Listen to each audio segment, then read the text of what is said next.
이 새벽에 주 앞에 나오신 분들을 진심으로 환영합니다. 찬송가 354장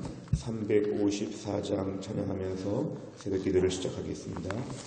찬송가 354장입니다. 354장입니다. 주를 안무하는 자 올라가 독수리같이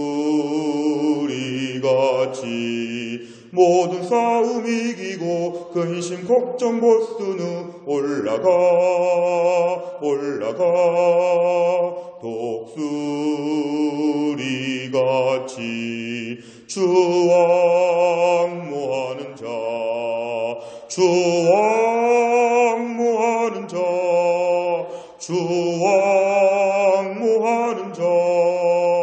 늘 강건하리라. 주를 안무하는 자 걸어가 고단치 않네. 길을 잃은 양떼를 두루 찾아다니며 걸어가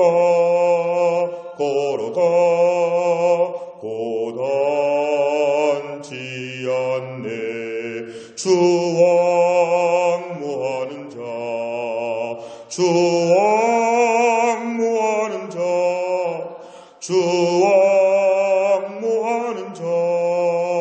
늘 강건하리라. 주를 안무하는 자 달려가 비곤치 않네. 천성문을 향하여 멸류관을 얻도록 달려가 비곤치 않네. 주와 안무하는 자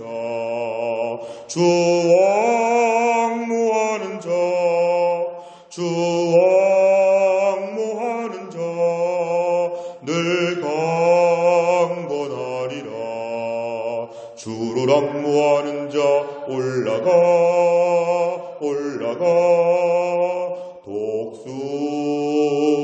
독수리같이 은혜 아래 뛰놀며 주의 영광 보리라. 올라가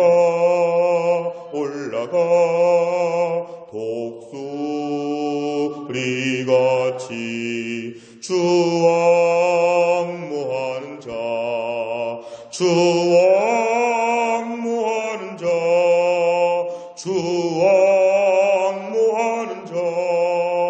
늘 강건하리라. 아멘. 하나님 말씀은 마가복음 14장입니다. 마가복음 14장 1절부터 11절까지의 말씀입니다. 마가복음 14장 1절부터 11절까지입니다. 신약성경 79페이지에 있습니다. 마가복음 14장 1절부터 11절까지의 말씀을 조간절시키도록 하겠습니다. 이틀이 지나면 유월절과 무교절이라 대제사장들과 서기관들이 예수를 흉계로 잡아 죽일 방도를 구하며 이르되 밀란이 날까 하노니 명절에는 하지 말자 하더라. 예수께서 베다니 나병 환자 시몬의 집에서 식사하실 때에 한 여자가 매우 값진 향유 곧 순전한 나드 한 옥합을 가지고 와서 그 옥합을 깨뜨려 예수의 머리에 부으니 어떤 사람들이 화를 내어 서로 말하되 어찌하여 이 향유를 허비하는가. 이 향유를 300데나리온 이상에 팔아 가난한 자들에게 줄 수 있었겠도다 하며 그 여자를 책망하는지라. 예수께서 이르시되 가만두라. 너희가 어찌하여 그를 괴롭게 하느냐. 그가 내게 좋은 일을 하였느니라. 가난한 자들은 항상 너희와 함께 있으니 아무 때라도 원하는 대로 도울 수 있거니와 나는 너희와 항상 함께 있지 아니하리라. 그는 힘을 다하여 내 몸에 향유를 부어 내 장례를 미리 준비하였느니라. 내가 진실로 너희에게 이르노니 온 천하에 어디서든지 복음이 전파되는 곳에는 이 여자가 행한 일도 말하여 그를 기억하리라 하시니라. 열둘 중에 하나인 가룟 유다가 예수를 넘겨주려고 대제사장들에게 감해 같이 읽습니다. 그들이 듣고 기뻐하여 돈을 주기로 약속하니 유다가 예수를 어떻게 넘겨줄까 하고 그 기회를 찾더라. 아멘. 지금 우리는 본문은 계속 예수님께서 예루살렘에 들어가셔서 마지막 십자가를 지시기 전에 여러 가지 사건들을 본문은 계속 지금 말씀하고 있습니다. 이제 1절을 보니까 이틀이 지나면 유월절과 무교절이라 정말 날짜가 다 됐습니다. 이제 2, 3일밖에 안 남은 그러한 상황 가운데 대제사장들과 서기관들, 당시의 종교 지도자들, 믿음이 좋다고 하는 사람들, 교회 안의 지도자들, 이런 사람들이 모여서 한다는 일이 예수님을 잡아서 죽일 방도를 구하게 되었습니다. 그러니까 교회 안에서 믿음이 좋다고 하는 사람들이 오히려 예수님을 핍박하고 예수님을 잡아 죽일 이런 작전들을 벌이고 있다는 게 우리가 참 많은 것을 시사할 수 있습니다. 믿음이 좋다는 게 무엇인지, 그 예수님을 온전히 받아들이고 그 예수님께 순종하지 못하고 오히려 백성들은 좋아하는데 제사장들과 서기관들이 그 예수님을 잡아서 죽이려고 하는 이 당시 안타까운 교회 현실을 우리가 볼 수가 있습니다. 그런데 2절에 보니까 밀란이 날까 한다. 이 밀란이 난다는 것은 백성들이 그만큼 예수님을 좋아하기 때문에 예수님을 함부로 붙잡았다가는 어려운 일이 생길 수 있다. 명절, 유월절과 무교절에는 하지 말자, 명절은 하지 말자, 이렇게 얘기합니다. 근데 오늘 3절부터 이야기는 새로운 이야기가 하나가 좀 추가가 되고 있습니다. 뭐냐면 베다니 나병 환자, 베다니 예루살렘 바로 옆에 있는 지역입니다. 베다니의 나병 환자 시몬의 집에서 식사하실 때에 문둥병 환자 시몬의 집에 식사하시는데 한 여자가 왔습니다. 이 여자는 매우 값진 향유, 순전한 나드 한 옥합, 그러니까 매우 귀한 아주 비싼 향유를 가지고 와서 그것을 예수님 머리에 붓게 되었습니다. 이것이 얼마나 비쌌는지 5절에 보니까 이 향유를 300데나리온, 노동자의 품삯으로 볼 때 300일 동안 노동해야 벌 수 있는 이 매우 대단한 이 아주 큰 돈인데요. 이거를 가지고 와가지고 가난한 자들에게 줄 수 있었는데 왜 이걸 허비하느냐. 예수님 머리에 붓는 것, 부어서 바닥에 다 엎질러지니까 너무 아깝다는 것이죠. 300데나리온, 300일 이상 일해야 벌 수 있는 아주 너무도 아까운 돈인데 왜 이런 식으로 하느냐 하면서 4절에 보니까 화를 냅니다. 여기서 우리가 알 수 있는 것은 굳이 또 화를 낼 건 또 뭐가 있는가. 화를 내고 4절에 보니까 향유를 허비한다고 말합니다. 마치 쓰레기를 버리듯이 낭비하듯이 허비한다고 이렇게 흥분하고 얘기하고 5절 보니까 이 여자를 오히려 책망합니다.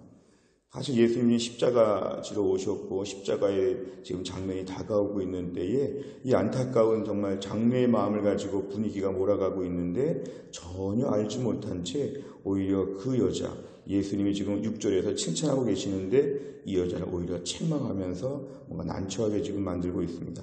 오늘 7절 말씀 보면 가난한 자들은 항상 있다는 것인데 예수님께 뭔가 섬기고 그 앞에 일할 수 있는 기회는 많지 않다는 것이죠.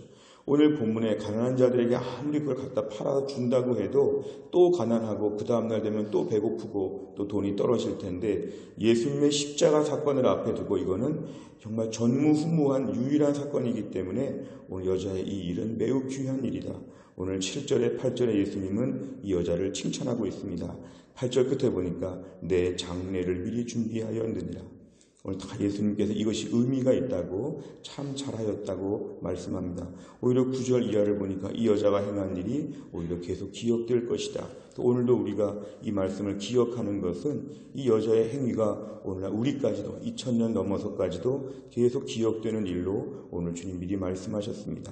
오늘 10절과 11절에 보면 가룟 유다, 예수님의 제자 딱 12명밖에 없는데 그 12 중에 하나인 가룟 유다가 그렇게 제자 훈련 다 받고 예수님 일을 하고 예수님 앞에 뭔가 이렇게 열심히 하는 것처럼 보였지만 이 사람 마지막에 예수를 넘겨주는, 그러면서 중간에 뭔가 돈을 받는 이 마지막에 아주 사악한 일을 하는 것으로 가룟 유다 이야기가 오늘 11절에 나와 있습니다.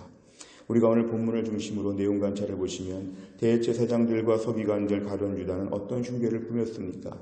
지금 예수님의 십자가 사건이 점점 가까이 오고 있을 때 대제사장들과 서기관들은 1절, 2절에 보면은 예수님을 잡아서 죽일 방도를 더 구체적으로 논의하게 되었고 10절과 11절에 보면은 가룟 유다는 바로 이러한 때에 예수님을 넘겨주는 이 마지막에 경제적인 이익으로 볼 수도 있고 당시 사람들의 대세를 따라가는 것일 수도 있는데 뭔가 유다는 지금 나쁜 일을 위해서 협력자로 서게 되었습니다.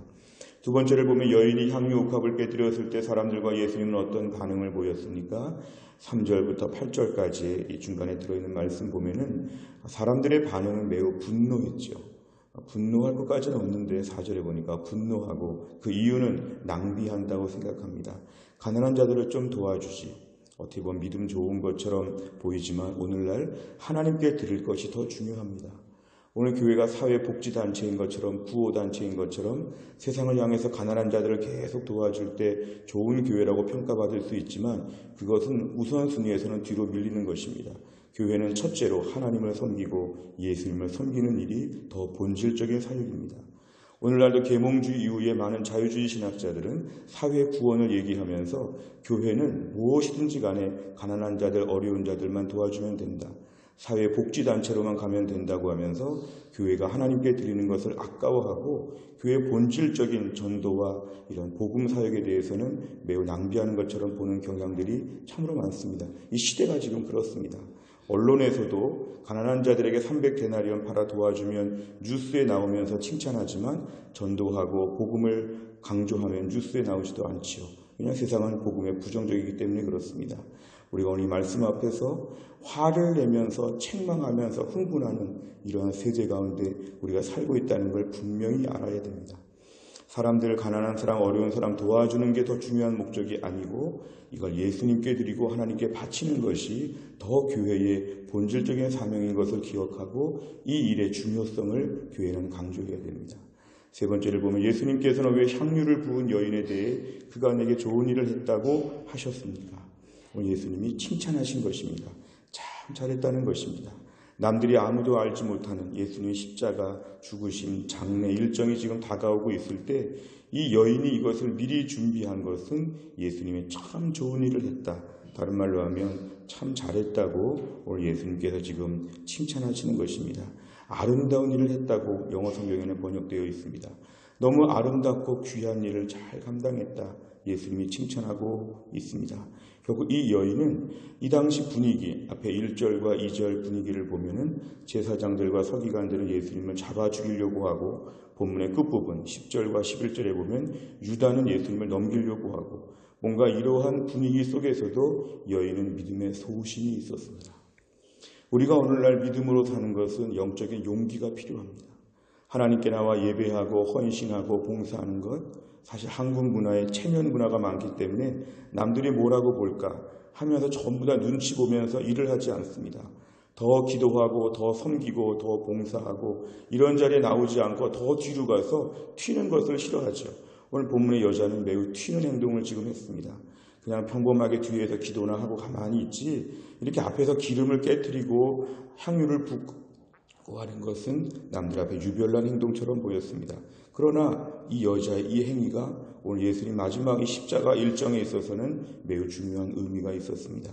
우리가 오늘 주를 위해 섬길 때에 내가 믿음의 영적인 소신을 가질 수 있도록 하나님 도와주옵소서. 봉사하는 자리, 섬기는 자리, 물질로 섬기는 자리, 시간으로 섬기는 자리, 남들 앞에서 더 열심히 섬기는 것, 오히려 열심히 섬기는 분들이 하나님 나라에서는 주역이 될 수 있습니다. 뭔가 남들 앞에 자꾸만 뒤로 멈추고 앞에 보이지 않으려고 하고 평범하게 묻어가려고 하고 오늘 여인 같은 행동을 매우 불안하게 생각하면 이것은 주의 일을 위해서 우리가 일할 수 없습니다. 항상 교회에는 영적으로 소신을 가지고 앞에 나와서 꿋꿋하게 믿음으로 섬기는 자들이 교회 안에 주된 그런 대세가 되어야 됩니다.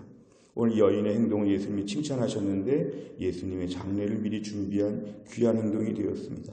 우리가 오늘날도 교회 안에서 교회를 섬길 때에 영적인 자신감과 소신, 교회는 오히려 은혜 받은 자들이 앞에서 앞장서서 교회를 끌고 가야 합니다. 굳이 그렇게 할 필요가 있는가? 굳이 그렇게 할 필요가 있는가? 이런 말을 듣지 않고 교회는 이 여인 같은 사람들이 교회는 많아야 합니다. 네 번째를 보면 향유를 부어 예수님의 장례를 미리 준비한 여인을 보며 무엇을 느낍니까? 우리에게 적용해 본다면 우리 같으면 이렇게 할 수 있었겠느냐? 남들이 화를 낼 것이고 남들이 책망할 것이고 남들이 이런저런 말을 할 것인데 내가 이 여인처럼 이 분위기 속에서 다 지금 예수님을 잡으려고 하는 이 무서운 분위기 속에서 앞에 나가서 혼자 내가 온 옥합을 깨뜨려서 예수님 머리에 기름을 부을 수 있을 정도의 나는 영적인 자신감과 용기가 있는가? 우리는 너무 사람들 눈치 보지 않는가? 주를 위해 열심히 일하고 싶은데 남들이 뭐라고 할까봐, 혼자 유별나게 믿음으로 산다고 누가 뭐라고 할까봐 나는 자꾸만 뒤로 물러서는 것은 없는가? 오늘 본문의 말씀은 앞에 나가서 주를 위해서 믿음의 소신을 가지고 당당하게 기도하고 오랫동안 기도하고 주를 위해 땀 흘리고 봉사하고 꿋꿋하게 일을 해야 된다는 것입니다. 그래서 하나님께 이렇게 뭔가 칭찬받는 신앙생활, 우리가 이런 식으로 앞장서야 되고 이런 성도들이 우리 교회 안에 많아지는 게 우리 교회는 기도 제목입니다. 마지막 다섯 번째를 보면 나는 지금까지 예수님에 대한 사랑을 어떻게 표현해 왔습니까? 사람들의 시선을 의식하지 않고 오늘 내가 예수님께 드릴 최상의 향유는 무엇입니까? 오늘 내가 주님 앞에 드릴 것이 무엇인가? 이 여자는 매우 비싼 향유를 가지고 와서 주님께 부었는데요. 오늘 우리가 주님께 드릴 것이 무엇이 있는가? 때로는 시간을 드리고 물질을 드리고 헌신을 하면서 봉사할 때에 내가 주님을 사랑하니까 누가 뭐라고 하든지 간에 아랑곳하지 아니하고 내가 주님을 사랑합니다. 주님 앞에 뭔가 표현할 수 있어야 한다는 것입니다. 기도하면 우리가 표현하는 것이고 봉사하면 표현하는 것이고 말씀 꾸준히 읽으면 표현하는 것입니다. 몸된 교회를 위해서 앞장서서 열심히 일하게 되면 주님이 우리에게 말씀하실 것입니다. 그가 내게 좋은 일을 했다. 그가 내게 아름다운 일을 했다. 오늘도 우리의 세상은 자꾸 우리 믿음을 끄집어 내리려고 합니다. 교회를 무력화하고 기도하지 않고 봉사하지 않고 헌금하지 아니하고 헌물하지 않고 뭔가 자꾸만 뒤로 밀어서 교회가 더 나약하게 만드는 사탄의 영적인 공격이 있는 시대를 저희가 살면서 여인처럼 오늘도 우리가 마음을 다하여 온전히 주님을 섬기고 사람들에게 책망을 받더라도 사람들에게 이상하게 여김을 받더라도 주님이 칭찬하여 주시는 믿음의 삶이 다 될 수 있기를 간절히 바랍니다. 기도하겠습니다. 아버지 하나님 감사합니다. 이 새벽에 하나님이 저희를 깨워주시고 주 앞에 나와 기도하게 하신 하나님, 본문을 계속 묵상하면서 점점 더 십자가 앞으로 가까이 가시는 우리 주님의 일정들을 볼 때 하나님 마음이 뭉클합니다. 오늘 본문의 말씀에서 예수님이 점점 십자가에 달려 돌아가시기 전에 이 여인이 등장하여서 매우 값진 향유를 예수님 머리에 부었다고 했습니다. 남들이 볼 때 책망하고 남들이 볼 때 수군거리고 화를 내면서 왜 이런 일을 하냐고 하는 말이 있었지만 무엇보다 오늘 주님께서는 칭찬하셨습니다. 하나님, 우리가 오늘도 믿음으로 살 때에 사람들은 우리에게 튀는 것처럼 말하고 수근수근 거릴 수 있지만 이런 것에 신경 써서 뒤로 물러나지 않고 영적인 소신, 믿음의 담대함, 믿음의 모범을 가지고 내가 사랑하는 주님을 위해서 뭔가 바칠 것을 바치고 믿음으로 특별하게 헌신하는 믿음의 삶을 구별되게 살 수 있도록 하나님 도와주옵소서. 말세를 맞이하여 모든 영적인 공격들이 우리의 믿음 안에서 더 나태하게 만들고 더 수줍게 만들고 부끄럽게 만들고 체면을 따지게 만들어서 결국은 교회 전체가 다 아무 일도 하지 않는 이런 쪽으로 물러가게 만드는 무서운 시대를 저희가 살면서 오늘 본문의 말씀처럼 이 여인의 영적인 소신과 결단과 이런 앞에 서는 담대함을 우리에게도 허락하여 주시어서 남은 인생 얼마나 남았다고 남은 인생 주를 위해 많은 걸 바치고 내 사랑하는 주님 앞에 내 사랑을 표현하며 보여드리며 사람들의 시선보다 주님의 시선을 더 의식할 수 있는 믿음의 사람이 되게 하여 주옵소서. 하나님, 오늘 특별히 또 마더와에 종강을 합니다. 그동안도 주님이 함께 하셨사오니 이번에 마더와에 오신 분들을 축복하셔서 은혜 가운데 종강 이후에 더 풍성한 은혜로운 가정생활 되게 하여 주옵소서. 오늘도 수요 예배가 있습니다. 말씀의 은혜를 주시고 하나님 역사하여 주시는 주님의 임재하시는 귀한 시간 되게 하시고 오늘도 순장반이 있습니다. 하나님이 함께 하셔서 한 주간의 말씀을 잘 준비하는 은혜의 시간 되게 하여 주옵소서. 한 주간의 모든 일정 가운데 오늘도 은혜 주실 것을 믿사오며 예수님의 이름으로 기도하옵나이다. 아멘.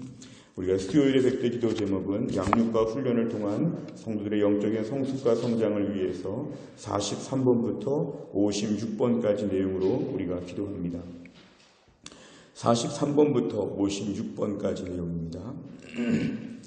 43번부터 다 같이 읽겠습니다. 모든 성도들이 한 번뿐인 인생을 조금도 낭비하지 않고 주를 위해 바치며 하늘 축복으로 살아가게 하옵소서. 아멘. 하나님께서 내 인생의 주인이심을 인정하고 헛된 욕심을 따라 살지 않도록 훈련받게 하옵소서. 아멘. 모든 성도들이 그리스도의 장성한 분량까지 자라도록 양육하는 훈련 과정이 정착되게 하옵소서. 아멘. 훈련 사역을 통해 목자의 심정으로 성도들을 섬길 수 있는 평신도 지도자들을 꾸준히 키워내게 하옵소서. 아멘. 하루를 기도로 시작하고 기도로 마무리하여 매 순간 성령과 동행하는 성령의 사람이 되게 하옵소서. 아멘. 날마다 말씀 앞에 조아려 생명과 능력의 말씀을 공급받게 하시며 세상의 유혹과 시련을 넉넉히 이기는 말씀의 사람이 되게 하옵소서. 아멘. 말씀이 인생의 기준이 되어 말씀이 가라는 곳까지 가고 서라는 곳에서 서는 순종의 사람이 되게 하옵소서. 아멘. 섬김받기보다 주님처럼 섬기는 자로 훈련되어 섬김의 기쁨을 체험하며 주님의 성숙한 제자로 자라나게 하옵소서. 아멘. 가정의 제사장인 가장의 권위를 세워주셔서 가정이 건강하여 교회와 세상을 밝히는 주춧돌이 되게 하옵소서. 아멘. 가정의 어른이신 부모님들의 노후를 축복하사 늙어도 여전히 잎이 청청한 나무와 같이 아름다운 모습으로 살아가게 하옵소서. 아멘. 부모가 자녀들 앞에서 신앙과 삶의 모범이 되어 하나님 중심의 믿음의 명문 가문으로 이끌어가게 하옵소서. 아멘. 자녀들을 세상의 가치관이 아닌 성경의 가치관으로 무장시키는 영적인 부모가 되게 하옵소서. 아멘. 가족 구원을 위해 눈물로 기도하는 성도의 간구를 들으시고 속히 구원의 문을 열어 주옵소서. 아멘. 온 성도들이 부름받은 삶의 현장에서 빛과 소금이 되어 주변을 변화시키는 소명자로 살아가게 하옵소서. 아멘. 주기도문합니다. 하늘에 계신 우리 아버지여, 이름이 거룩히 여김을 받으시오며 나라 임하옵시며 뜻이 하늘에서 이룬 것 같이 땅에서도 이루어지이다. 오늘날 우리에게 일용할 양식을 주옵시고 우리가 우리에게 죄 지은 자를 사하여 준 것 같이 우리 죄를 사하여 주옵시고 우리를 시험에 들게 하지 마옵시고 다만 악에서 구하옵소서. 대개 나라와 권세와 영광이 아버지께 영원히 있사옵나이다.